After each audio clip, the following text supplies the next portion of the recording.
Tuesday evening to you all out there, and welcome into another episode of the Barking Brown Show. I'm Jacob, Mr. Casey Kinnaman, and Nick Carnes down below. We are brought to you by our friends over at SeatGeek. Listen, it's summertime. Get out, see a fucking show. Maybe next month you go watch SummerSlam in Cleveland. Money in the Bank was pretty crazy last weekend. Maybe you go watch SummerSlam in Cleveland. You want to go watch Creed like we will be doing in the fall. The great band of Creed, by the way. Yes. Yes, those correct. Haters. Go over and get your tickets from our friends over at SeatGeek. Use our promo code Barking Browns, all one word. Get $20 off your first purchase. Gentlemen, how are we this evening? I'm doing good. I think we need to touch on something, though, before we even get started. Yeah, don't you dare. Yes, some news came out today with Bernie Kosar and the news that he needs a liver transplant and he's facing the beginning stages of Parkinson's. And just want to give my thoughts and prayers, man. Like, I can speak for me. I'm a little older than you guys, but like Bernie was my first quarterback. Yeah. Bernie was my first jersey, the first poster I had on the wall. I had a starting lineup figure. Like, Bernie Kosar means a lot to my fandom personally, and I know a lot of people connect with that. So, man, thoughts and prayers to Bernie, dude. That's all of Cleveland's behind you, brother. Absolutely. Bernie was the reason. This seems so silly, but like he was the moment I thought I had like made it on Brown's Twitter was when Bernie followed me. So like that was like, because man, like it's like everybody loves Bernie. Like I wasn't alive when he was playing. I love Bernie. Like that's reality. That's what it is. But it's pretty sad. I feel like Bernie has always been the connection back to those good Browns years, right? Like we just have this like massive chasm and like guys that, there's not a ton of former Browns around the team, right? And it was like Bernie was always still there and connected. Yeah. And it just gives you such a good feeling to see him be there, be out and about in the community, be doing charity stuff, but all kinds of other things. And so I saw that today, really feeling for him. And so hoping that there's some good news on the horizon here. I thought there was a family emergency. My wife just called me, so I clicked everything off. She called me in the middle of the show to tell me that Gypsy Rose Blanchard is pregnant. So guess breaking news, everybody. Woo! Ding, ding, ding, Remember ding, where ding. you heard it. What the fuck? All right. Anyway. But seriously, man, thoughts and prayers to Bernie. Man, that sucks. It's tough. All right, without further ado, we are getting into our opponent preview series again. And one of the NFC East teams we'll be facing is the Washington Commanders. So we scoured the internet. We found two excellent podcast hosts, Ron and Braden of Commanders Uncensored. So they agreed to join us. That's their mistake, but we won't make them pay for it too hard. So without further ado, Ron and Braden from Commanders Uncensored. Oh, fuck. Yeah. All right. Hit the button. What's up? Yay, technology. I was like, how you guys doing?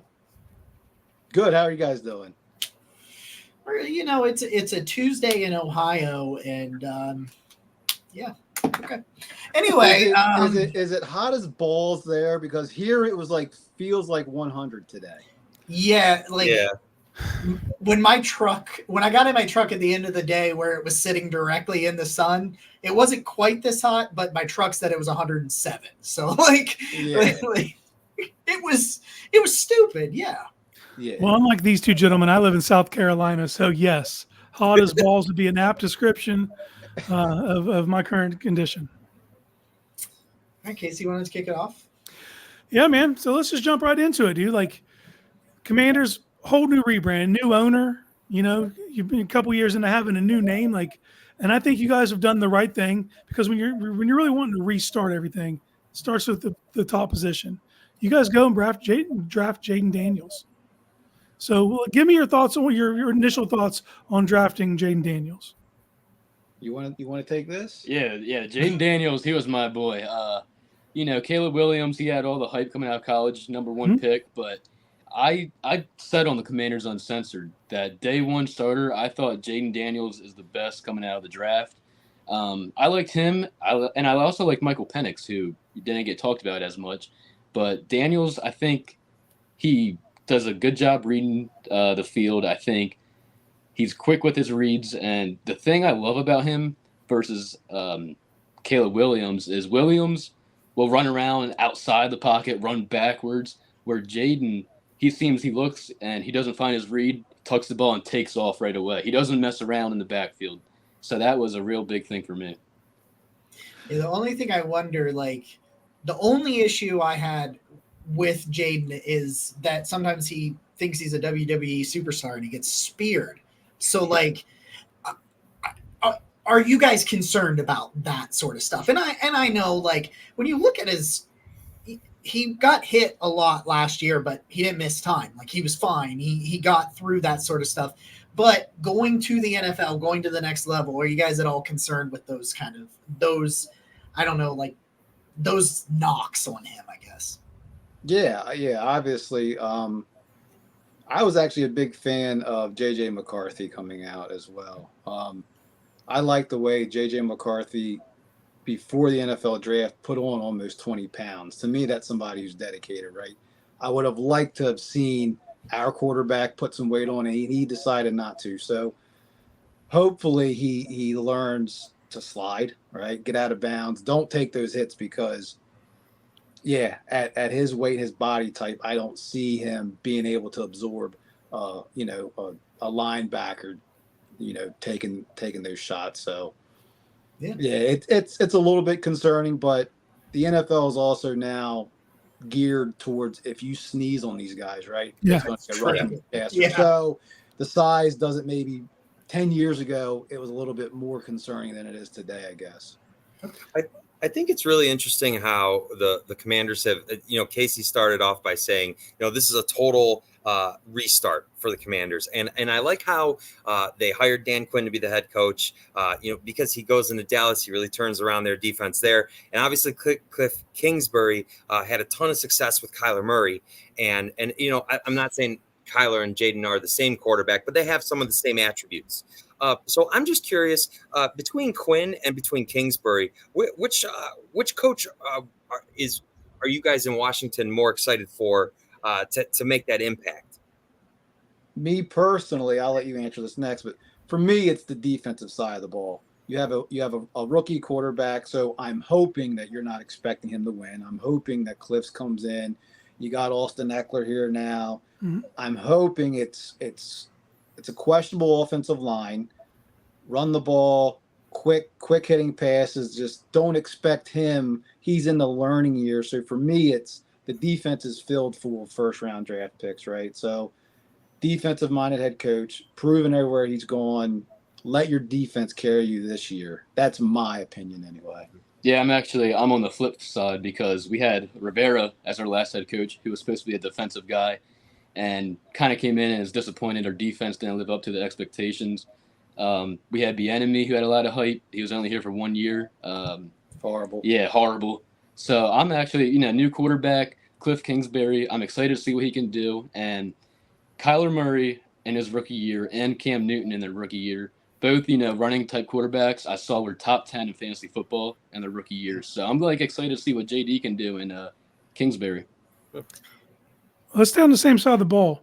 Let's look at the skill positions because, when I'm going over your roster, I really like your wide receivers. Oh, yeah. And I think I might be higher on Jahan Dotson than a lot of people. Yeah. Terry McLaurin's legit.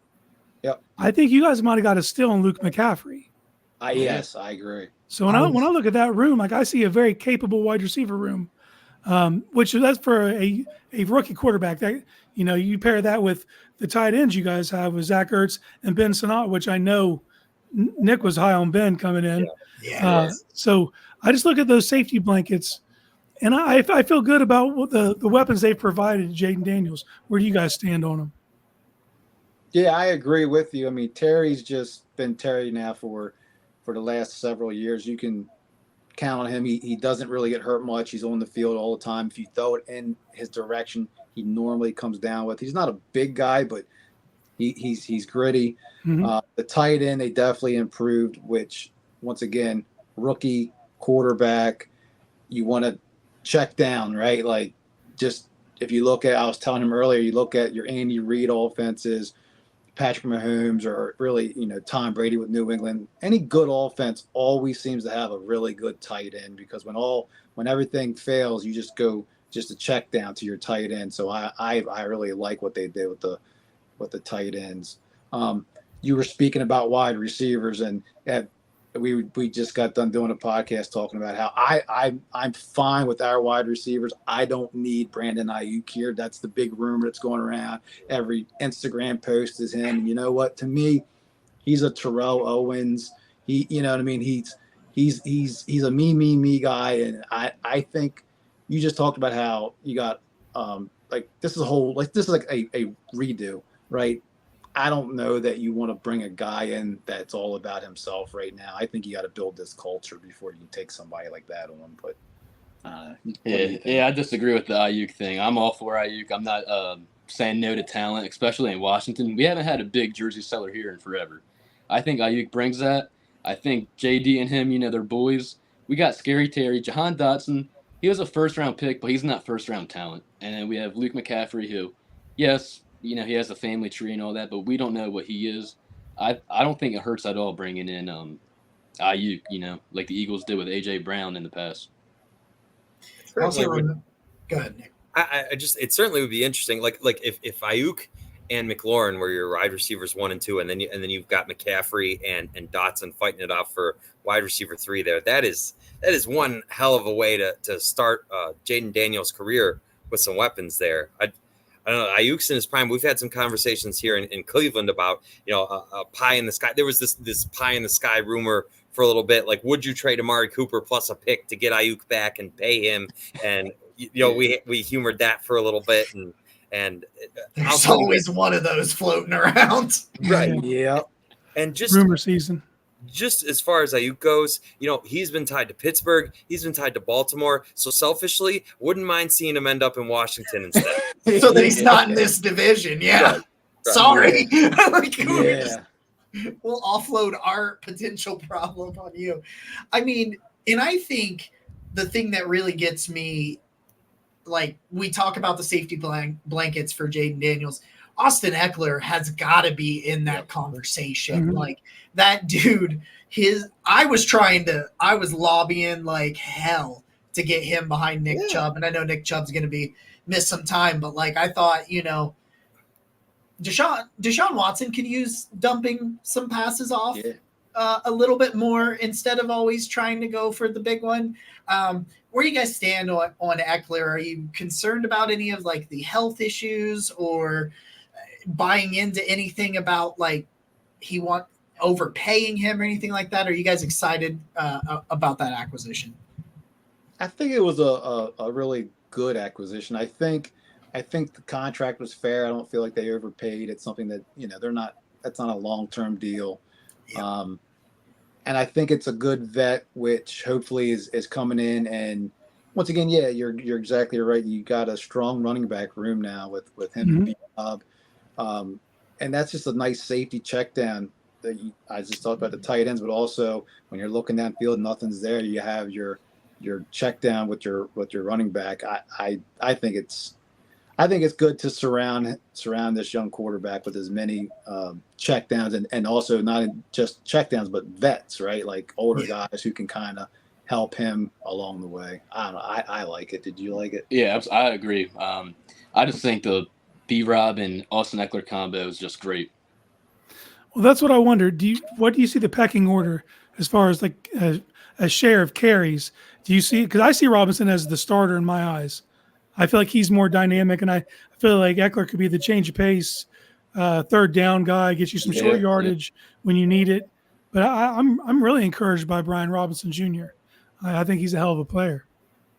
Yeah, I'm with you on that. I think, and who knows? They haven't given any indication who's going to be the starter, but I would assume it's going to be your younger, stronger, bigger running back, right? That can pound the rock to start the game off, and then your third down back would be, Austin Eckler coming in with the pass catching ability. I think that's how they're going to set it up. I don't know for sure. Yeah.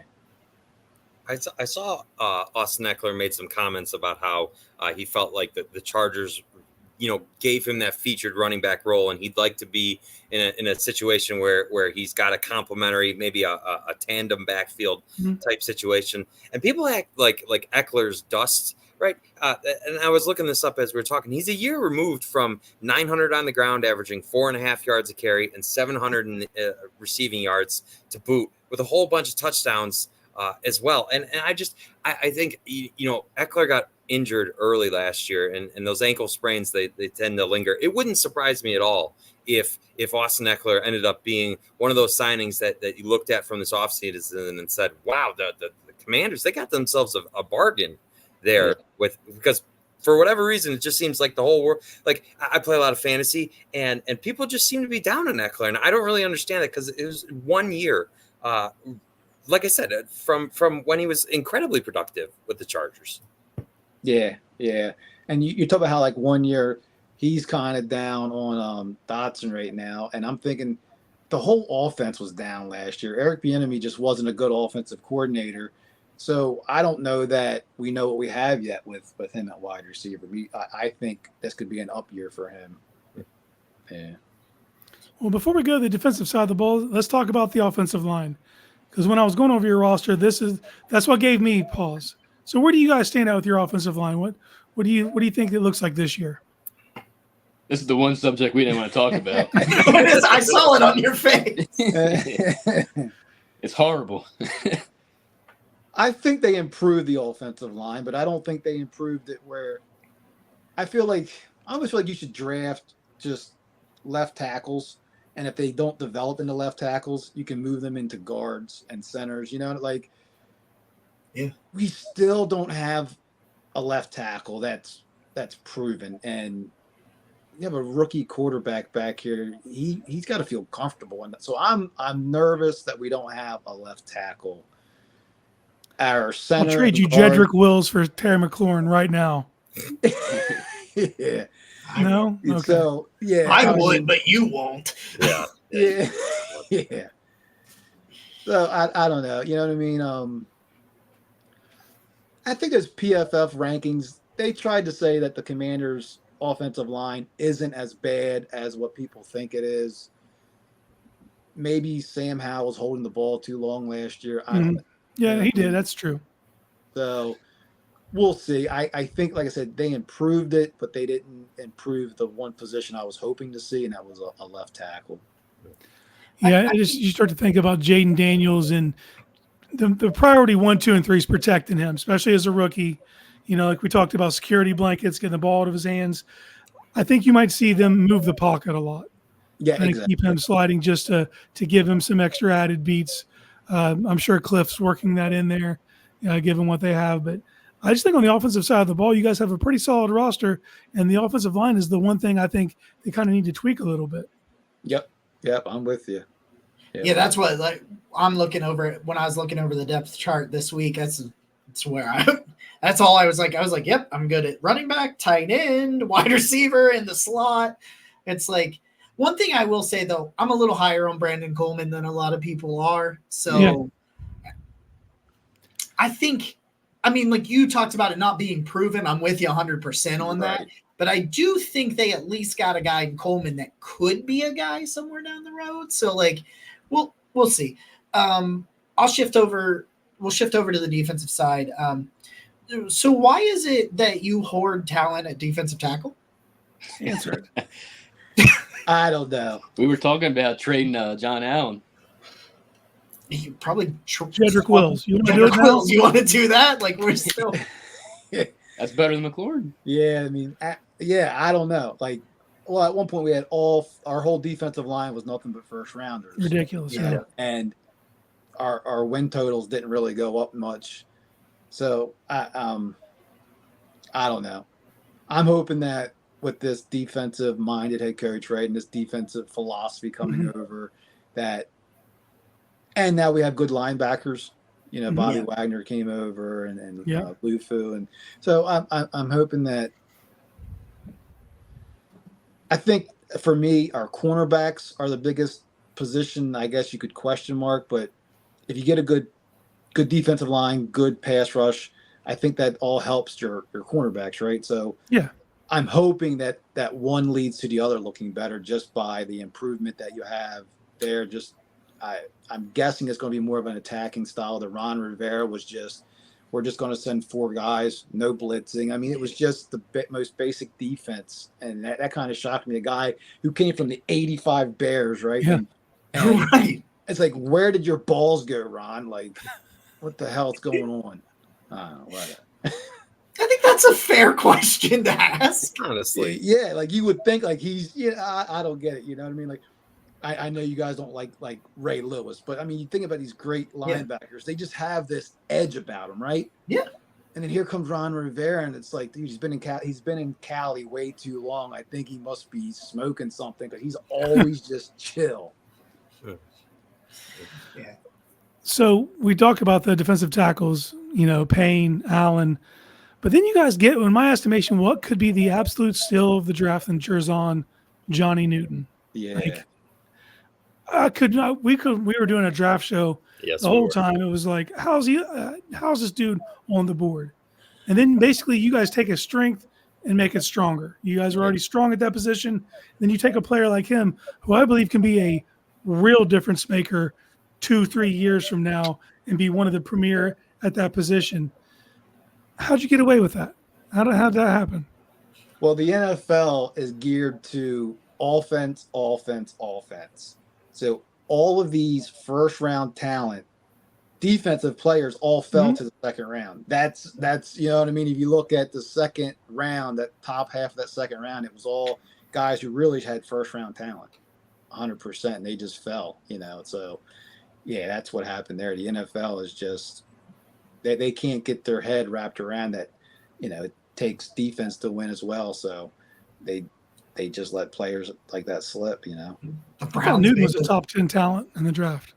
Yeah, well, and it's crazy because you just watched the Browns make the playoffs on the back of their defense. Like that was the thing. Like, the Browns at times were playing a guy named PJ Walker at quarterback. Oh, yeah. And he completed 48% of his passes, but I'm a bad guy because I said he sucks. Yeah. I don't know what the hell that's about, but I'm an asshole, I guess. So I'll go a little bit to kind of some of these defensive backs. And I know Nick's high on a guy that you guys got, and I know Casey's really high on Jeremy Chin as well. But I'll let them ask those questions, but I want to talk about the young defensive backs, because I think there is a lot of talent there between Sandersdale. I thought Sandersdale was the best nickel corner in the draft. So I think nabbing him you get Johnny Newton and Sandersdale in the same round, in the second round. That's pretty ridiculous. And then Quan Martin on top of that to go with Emanuel Forbes. Like, you guys high on that trio, those kind of young corners or young defensive backs. And I know they're young. I know some of them are unproven. You're looking at that, but you get Jeremy Chin to come in. He's been around a lot of football, but where do you stand on those guys? I'm excited about to see what Jeremy Chin brings. I'm concerned with, so there was a picture that leaked out of Emanuel Forbes like a month or two ago. He was standing next to a high school student, and he looked like the high school kid. Yeah, I saw that. Oh, yeah, he's pretty small. Skinny.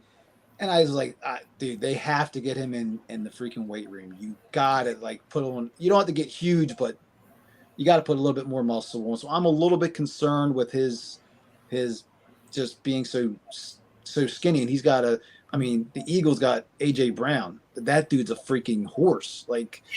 He's just going to throw him with one arm. So I'm hoping by the time the season starts, he puts on a little bit of weight. But the rest of them, I'm excited to see exactly what they can bring. And Forbes. So I guess what I'm hoping is, with this hopeful new defensive being aggressive, that leads to more picks I'm assuming they're going to play more of that zone defense style. So Forbes doesn't have to be up on somebody. He can more cover an area. And I think that's he's fast, right? So I think his speed is more built for playing a zone and just hopefully, jumping routes. What about you? Yeah, I think our secondary corners actually are absolutely cooked this year. I mean, we let go of Kendall Fuller. That was our number one. We have Forbes, and I think he absolutely blows. He puts on no weight. He puts no effort. AJ Brown owns him. The kid from Michigan we were just talking about, he's tough. I like him. Mhm. I thought that was a good steal in the draft. I honestly was higher. I like that pick more than the Johnny Newton pick just because that was a position in need for us. And at the moment when we picked Johnny Newton, I wasn't too stoked because we had Payne and Allen, and I wanted to address the offensive line, like left tackle or corner. So, that pick, but it grew on me. I like the pick now, but yeah, our secondary, our cornerbacks, that's a big question mark in Washington. That's a lot of going off of projection. You're hoping that those guys live up to it. Yeah, there's a lot of unprovenness. Yeah, I'm with you. Hopefully the Commanders' pass rush is the strength of the team, and maybe it can cover up for some of those secondary. I feel like especially here as we've gotten more stability in Cleveland, it's like you see that these defenses take some time to build into what the coaches want to be, and I don't think there's any doubt that Dan Quinn can do so. Maybe it just takes a little bit of time, and I think you guys have covered just about everything that I would have wanted to ask defensively. So I'm just curious from a big picture perspective, what's a successful Commander season look like in 2024 to you? Well, obviously the quarterback progression, right? Keeping him healthy, seeing that we have the guy, hopefully, is he putting in the effort? And everything that we're hearing here, he's at the facility at 5:30 in the morning. He's the first one there. He's bringing the donuts. So that's good because Dwayne Haskins apparently was not a guy who was the first one there. RG3 was apparently a guy who was not the first one there. So it's good to hear that finally our franchise quarterback seems to be putting the work in, and that doesn't guarantee success, but at least that guarantees that you are setting yourself up for success, right? And then I think that the season's going to go as far as this defense takes us, and I think there's a lot of talent on that defense. I'm hoping that the pass rush creates stupid decisions by the opposing quarterbacks, and they just throw the ball up, and you have a lot more interceptions. So I think that this team's going to go as far as the defense goes. I think that he thinks differently. He thinks that it's going to go as far as the offense goes. But I think a successful season for Washington would obviously be Jaden Daniels and his progression. Record-wise, try and get around 500, maybe beat that possibly for the first time in forever. And when it comes to success, I think we really need to rely on Cliff Kingsbury. I'm seriously sold on Jaden Daniels, and I've never been like that with any quarterback we really had, especially a rookie. I'm very sold on him. I think it all comes down to Cliff dialing the right plays because we do have playmakers. We have a big question mark at offensive line. That's not going to be, our strong suit whatsoever. But if Cliff can work around that, get guys open, and utilize Jaden Daniels and his feet and keep him healthy, I think we can stay in any ball game. I got one last thing on the defense. And we talked about Dan Quinn getting everyone up to the level. He knows what it takes to play successful defense in the NFL. And I think one way you accelerate that growth is by bringing Bobby fucking Wagner in. Yeah. That to me, that was a no-brainer. And I know people kind of wrote him off. Well, all he did last year was lead the league in tackles. Yep. And to be reunited with Quinn, and you have guys up front to keep him clean, let him work. A communicator can coach those young guys up in the back and kind of just keep the communication up, because that's all the back end is. Is everybody being on the same page? Yep. And I think you have a talented front. You get him in the middle. I think the Commanders are going to have a strong defense this year. I look at your division. I think the Giants are smoked. I think that Hard Knocks episode did not make them look good, man. So the two teams you're looking up at right now are the Cowboys and the Eagles. And I was listening to your podcast, and you guys made some really good points about the coaches there. Yep. And I definitely could see a scenario where the Cowboys could actually have a decent season, make it to the playoffs, and Mike McCarthy still get fired. Yeah. It's Absolutely. just the Jerry Jones factor. He can't roll the shit out. Yep. And the Sirianni relationship, the honeymoon is over in Philadelphia. If they don't perform to the level, he could be gone soon. There's massive opportunity for the Washington Commanders right now probably not this year, but to take that step to when that stuff does happen, the season after, you guys could be in position. What is your outlook on the NFC East? We just actually went over it. Yeah. So I came up with, and he thought I was crazy. I went over the schedule, and I had the Commanders finishing at 11-6. He was like, "You're freaking crazy." And then he went over it, and then he was like, "You know what? I have us going 11-6." He didn't even think he was going to. He goes, "But our schedule is weak. I mean, we play like the teams like the Panthers, the Titans."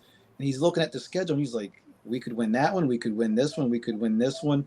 He has the Eagles finishing 14-3. Yeah, with a 14-3 record. I had them around like 11-6 as well. That I think the wheels fall off in Dallas. I think Mike McCarthy is feeling the pressure. I think Jerry Jones can't help himself. I think Dan Quinn leaving is huge. I think that defense takes a step back. I think they bring in Zimmer, which is yeah. Dak Prescott playing on a contract year. Like what? Like if he's your franchise guy, why aren't you paying him? I don't. Micah Parsons is a ticking time bomb. It sounds like he half the time doesn't want to be there. I don't know. I see things falling apart in Dallas, so I have them coming in third in the division, and then the Giants are done. They're done. So, yeah, we'll see. Out of all the teams, I feel like the Commanders have started. They're on the rebuild, but I think all the players are going to buy in at least for the first season or two. Yeah. Where the other teams, I think as soon as any kind of negativity, any kind of losing streak comes in, I just think that those teams are going to fold. You saw like the Eagles folded at the end of last year. And if that carries over, that team can quickly turn on Sirianni. The Philly fans that I know, that they've already talked about how they don't even know if he's the guy. If they lose four, let's say that they lose 4 in a row, they will all want him fired. And that's just how they are there. So it could happen. And I don't know. I just think Jerry Jones can't help himself. He's going to want to go after a big fish head coach. He's going to want to go after like a Bill Belichick or something when the season's over. It's Dallas. We really appreciate it, guys. Like it's been really great talking to you guys tonight, breaking this stuff down. We love getting insights from around the league. But I got one more question. It's the most important question you're ever going to be asked. Is cereal soup? Oh, that's a good one. I'm going to say no. Yeah, I'm going to say no, man. I've been eating that ever since I was alive. That ain't soup to me. Is a hot dog a sandwich? Yes, it is. A hot dog is a sandwich. and a Pop-Tart is a ravioli. Oh. Real quick Bobby Wagner story. So yeah, Bobby Wagner is a huge signing in my opinion. He's a coach on the field. So apparently, I think it was, did I tell you it was Sam Cosme was doing something. He's playing guard now, right? And they're practicing. And he noticed he was leaning one way every time it was a run. So he noticed he would lean if it was a run, and he would sit back if it wasn't or whatever.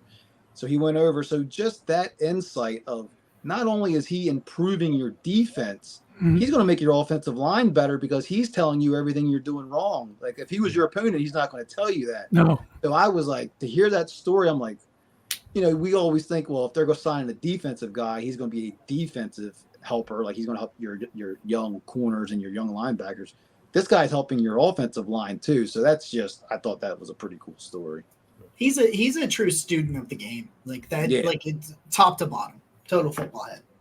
It definitely, just looking at what the Commanders have done, you can see they've brought in some veterans that have been productive elsewhere. It wouldn't surprise me to see Washington turn around quicker than I think a lot of people think. And especially, you know what I wanted to say too, to your comments about Dan Quinn. If memory serves correctly, Dallas's defense wasn't some juggernaut before Dan Quinn got there. He was a big part of their defensive turnaround. So things can flip really quickly. And you know what? Something that's close to us is we watched Baker Mayfield take it to Philly last year and their collapse. Like, I get it. Philadelphia and Dallas are both really talented teams in that division. I understand that, but it's not like they are unbeatable. And They're like teetering, man. They're teetering. If Jaden Daniels hits the ground running, you know, and somebody that's all near and dear to us, as Ohio State fans, Terry McLaurin, man, that dude's just been begging for a quarterback. Like, I would love to see what Terry can do with a truly potent guy behind center there. So I don't know. It's going to be fun to watch Washington. And I saw, a big question. Gold pants. Yes, we're the big gold orange pants fan here. How do you feel about the gold pants? I like the gold pants. It really makes sense. So with the whole new Commanders jersey, they went with burgundy, and then they had gold lettering. They used to, when they were the Redskins, it was white lettering, right? So it kind of looked weird, in my opinion, that it was burgundy and gold lettering and then white pants. It didn't really go together really that smooth. So now it's going to be burgundy, gold, and then gold pants, and then the helmet's going to be burgundy with the gold. I just think it's going to flow a lot nicer. Yeah, I like it. Got one final question before we get out of here. And it's not as hard hitting as the cereal being soup or gold pants. But Cleveland and Washington have something very similar in common. You can tell by my co-host Nick's hat. He's got a Guardians hat on. Well, they used to be the Indians, and now they're the Guardians. You guys went through something very similar, went from the Redskins to the football team, now to Commanders. Where do you guys sit on the landing on Commanders? Have you guys adopted it fully? I hate it. I hate it. Hate it. And here's the reason why I hate it. So our previous owner, Dan Snyder, he kind of led this fan base. So the whole rebrand, they had a series about it. They interviewed fans. They took polls, and everything was from Red Wolves to Red Hawks, something that you could maybe somewhat keep the feathers, you know what I mean? Something that looked like something of the past. Nowhere ever did the name Commanders show up. So it was kind of all, he was making people think that they had a voice. And then it was, here's the name. And it was like, what? I just feel like he fumbled that so bad. If he would have came out and said, look, here's 6 names and we're going to go military themed, maybe it would have been a lot smoother, but the way that he did it, the name's not bad. I tell him this all the time. The name Commanders is a strong name, right? It was one of those leagues that folded. They had a team called the Commanders. That's probably where we got it from. It's a strong name. It's fine. But I don't think it fits. If this was an expansion team, if Washington never had a football team, it's a great name because it's the nation's capital, military theme. But you've had a team. Today's our 92nd birthday. Boston, now Washington. This franchise, 92 years, and it was always a Native American theme. Yeah, Boston Braves. People forget about that. You decided to completely go a different direction. A lot of true fans feel they don't have that connection like they used to have. There's just so many other ways they could have went. You know what I mean? They should have went Washington Warriors, I thought, Yeah. Well, you guys said his name, so I'm going to go ahead and ask one more final last question. What was the feeling like when Dan Snyder was finally gone? Was there would you guys throw a parade? How'd that go? With your witch, the wicked witch. Ding dong, the wicked witch is dead. Yep. It was a joyous day. So week 1, it was a sellout, right? Like Washington, I feel like they haven't sold out in forever. It was just a party down at this. It didn't matter if we won or lost. They ended up winning the game, but the fan base was, they were just excited. It was time he needed to go. Well, it's nice to see new hope in Washington. My uncle was a Washington fan, and I think the NFL's better when a historic franchise like Washington is good. So I'm looking forward to seeing Jaden Daniels. I'm going to be drafting him on a lot of fantasy teams because that rushing upside is tantalizing. And just I think from all of us, thank you for joining us and giving us all your insights. It's going to be a hell of a battle when the Browns and Commanders face off in Washington. Or is it in Washington week 5? Yes, it's in Washington. So, and real quick, so how, because I think somebody from the Cleveland area or something, they came on and they were saying that they feel like the Commanders fans, they don't really like the name, but the Cleveland fans don't mind the Guardians name. Is that true? Or they've adopted Guardians. It went pretty seamlessly. There was a fight about it, a little bit of a fight about it, but there is some history with Guardians of Cleveland. Like there's the Guardians. It's the bridge. It's the statue on the bridge that they've kind of. So adopted. it was named after something that had history in Cleveland. Yeah, but let's tell it like it really is. It's the fact that they're winning. Had they rebranded and not won, right, and then there'd be much more resistance. I promise. I will say though that I think more fans wanted spiders. Yeah. I agree. Spiders There's a lot of spiders talk, and I think people in general were kind of like they had this like Cleveland with like a spider with a C in it hat, like mock up, that type of thing, and there was a lot of support for that. Now I've adopted this. The G itself though is probably the most, like there's a lot of people who just think the G sucks, which I think has been eased in general by the fact that they're just winning and they're consistent and all of that. Cures everything. To your point, Casey, if they sucked, if the Guardians were the White Sox, right, it would just be nonstop bashing it. I have zero doubt. Right. You guys even nicknamed them. They don't call them Guards. You call them Gardos. I hear a lot of Gardos. Yeah, even the official Twitter got so definitely some parallels there. It definitely seems to be adopted because they've just, they're in first place. They're fun. They got 5 All-Stars. The sending Jose Ramirez with the home run derby. It's like everything's fun there. Do you guys have a nickname for the Commanders? No, like Washington doesn't. Like other people, our opponents call us the commies. I've heard it. Yeah, the Commodores. There's just no shortening it. That's part of the problem. We'll see. There's still hope that Josh Harris might change the name again. He's been asked over and over and over, and he just won't say yes or no. We'll see what happens. I think they have one of the worst jersey sales going on. You know what I mean? They're just not doing well. So obviously, money talks, right? And if they don't start selling merchandise, then maybe in the next 1 or 2 years they might change the name again. We'll see what happens. I don't know. He's trying everything he can. I think he's doing pretty good as an owner. Like he brought back the gold pants, right? And he's fixing up the stadium some. So. Well, I might be in the minority. I didn't mind football team. Yeah, football team. I didn't either. Almost every true Redskins fan has asked this question. What was wrong with just leaving the logo on there and just calling us the football team? Or football club, right? Like soccer teams, FC, Washington FC. Yep. Yeah, there you go. You got rid of the bad part of it and you still kept our history. Right. I didn't hate it.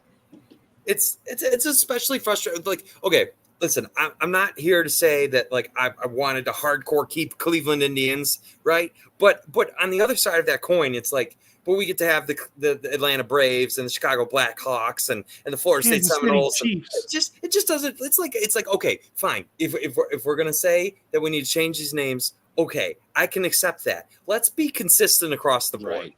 It's just irritating to me personally. I just don't. That's a whole nother conversation. Yeah. Yep. With that being said, thank you so much to Commanders Uncensored. Tell the people where they can find you. Anywhere, Spotify, pretty much anywhere where you podcast, we should be on there. So it's Commanders Uncensored. If you're looking to hear anything Commanders, which or if you just want to hear me be right and him be wrong all the time, that's part of the reason why. I like it. Fair enough. Fair enough. Well, we appreciate you guys, and thank you to everybody that's been tuning in. We've been growing slowly but surely. Please click that subscribe button. With that being said, this has been a Washington Commanders football team preview of the Barking Brown Show. Nick, that's Washington. That's Commanders Uncensored. There we go. He's Jacob. That's Casey. Go Browns. Woo! Go fuck yourself, San Diego.